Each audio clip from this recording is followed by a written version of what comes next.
A proud and warm good evening to one and all. Do not misunderstand my kindness for my weakness. Do not take my friendly nature as granted.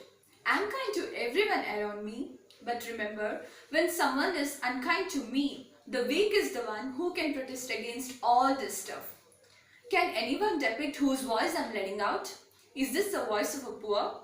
No, it's not their voice. Is this the voice of a people who had been constantly betrayed by the politicians? Not exactly. It's not their voice too.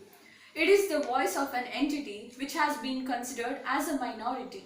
It is the voice of an entity which has been tortured and harassed by the society.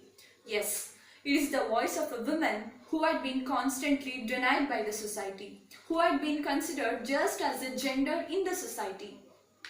I am Aishwarya Shetty, standing in front of you to present my views on the topic women harassment.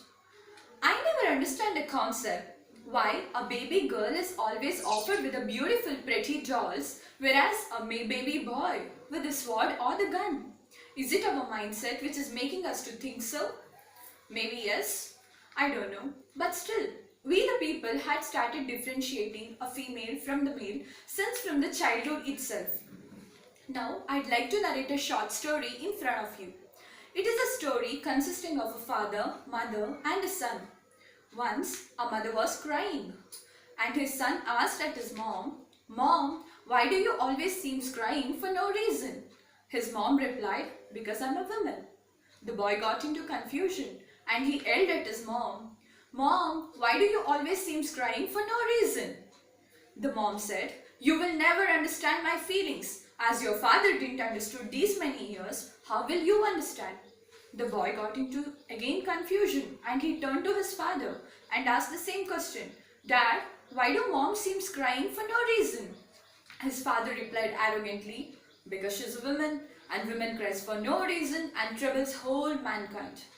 Now the boy had grown up. He had grown up into a youth with the same nostalgic confusion. And finally, he thought of putting a call to the God, and when God got him back, he asked the question to the God, "God, why do my mom seems crying for no reason?" The God replied at the boy's question, "My dear boy, when I created women, I thought that she should be a special and unique creation of mine. So, I made her shoulders strong enough to carry the burden of the society. Yet, I made her arms and hands gentle enough to soothe the needs. I gave her inner strength so that she can endure the childbirth, yet she may feel rejection from her own children. I made her hard enough to be strong in all the situations. For all this hard work, I also gave her tears to shed. It is thus used whenever she needed." Now the boy got what the God is saying, and God also said to the boy, "Listen, my dear boy, whenever your mom cries, it shows how much she loved you."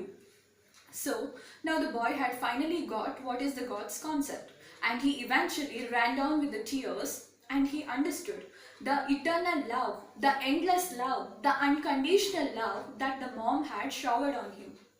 Now I'd like to say for all the ladies, do not call any man as a sir. Instead of that, call him as a gentleman, or call him as a reverse of that. The sir always represents the word SIR stands for slave I remain. The reverse of that is RIS. Say that, respect me and I shall do anything for you. The women are like a tea bag. You will never understand her importance until she had been exposed into a hot solution. Now finally, I'd like to conclude by saying that all men are not same. There are even n number of the good people in the society, but even they are blamed along with the other rascals. So I'd like to say for all the men, respect the woman, respect her values and take it as a manifold to respect her. Last but not the least, I never saw my mother complaining regarding this or crying, and thus my father is also one of the gentlemen and I love my dad. Thank you one and all.